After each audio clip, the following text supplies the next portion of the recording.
ইতিহাসের এমন কিছু নাম আছে যাদের জীবনের চেয়েও বেশি রহস্যময় তাদের মৃত্যুর কাহিনী। নেতাজি সুভাষচন্দ্র বসু একজন বিপ্লবী, একজন স্বপ্নদ্রষ্টা এবং সম্ভবত ভারতবর্ষের ইতিহাসের সবচেয়ে আলোচিত অদৃশ্য মানুষ। কিন্তু তার শেষ গন্তব্য কোথায়? তিনি কি সত্যিই মারা গিয়েছিলেন? 1897 সালের 23শে জানুয়ারি কটক শহরে জন্ম নেন এক শিশু বিপ্লবী। নাম তার সুভাষচন্দ্র বসু। বাবা ছিলেন নামকরা উকিল, পরিবার ছিল ধনী। কিন্তু ছোটবেলা থেকে সুভাষ ছিলেন ভাবুক, জাতীয়বাদী এবং সাহসী। আইপিএস পাশ করেও তিনি বলেছিলেন, আমি ইংরেজদের চাকর হতে আসিনি, দেশকে স্বাধীন করতে এসেছি। তিনি কংগ্রেসের একজন জনপ্রিয় নেতা ছিলেন, কিন্তু গান্ধীজির অহিংসার নীতির সঙ্গে সবসময় তার পথ এক হয়নি। তিনি চেয়েছিলেন আরও আগ্রাসী, আরও শক্তিশালী বিদ্রোহ। অবশেষে কংগ্রেস ছেড়ে গড়ে তুললেন নিজের পথ, ভারতের স্বাধীনতার জন্য এক লড়াই যা হিংসা নয়, প্রজন্মগত শক্তি প্রয়োগেই সমর্থন করত। বিদেশে গিয়ে জার্মানি ও পরে জাপানের সহায়তায় তিনি গঠন করলেন আজাদ হিন্দ ফৌজ।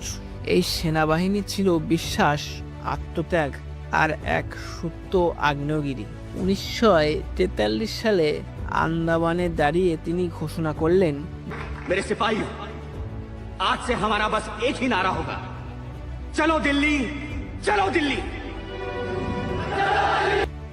18 আগস্ট 1945 সালে তাইহোকু বিমানবন্দরে একটি জাপানি বিমানে ছিলেন সুভাষচন্দ্র। হঠাৎই উড়ানের পরে বিস্ফোরণ।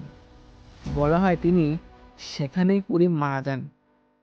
কিন্তু দেহ মেলেনি, কোনো ছবিও নেই, মেডিকেল রিপোর্ট সন্দেহজনক।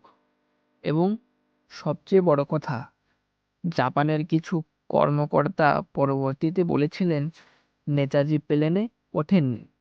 তারপরে 1950-এর দশকে ফৈজাবাদের এক সাধু, যাকে কেউ গুমনামি বাবা বলতো, না ছবি না সাক্ষাৎ, কেবল তার লেখা আর কণ্ঠ দেখে অনেকেই বলেন তিনি আসলে নেতাজি। আর তার ঘর থেকে মেলে চিঠি, টাইপরাইটার, রেডিও, এমনকি নেতাজির মতন হ্যান্ডরাইটিংও। মুখার্জি, শাহনওয়াজ এবং খোসলা কমিশন, তিনটি তদন্ত কমিটি বসে নেতাজির মৃত্যু নিয়ে, কিন্তু কেউই শতভাগ প্রমাণ দিতে পারেনি।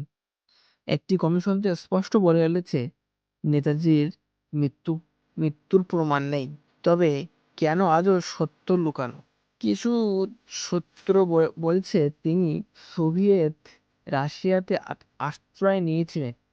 আবার কেউ বলেন নেপালের পাহাড়ে এক সাধু ছিলেন যিনি প্রতিদিন খবর শুনতেন রেডিওতে, ভারতীয় রাজনৈতিক খবর।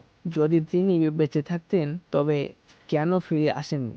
নেতাজির জীবন ছিল আগুনের মতো, চেপে রাখা যায় না, শুধু ছড়িয়ে যায়। কিন্তু তার মৃত্যু কি সেই আগুন নিভে যায়, না অন্য কোথাও জ্বলতে থাকা শেখা? তোমার কি মনে হয়? কমেন্ট লেখো। নেতাজি কি মারা গিয়েছিলেন নাকি বেঁচে ছিলেন? সাবস্ক্রাইব করো the mystery lab with Rohit, এমন আরও রহস্য পেতে।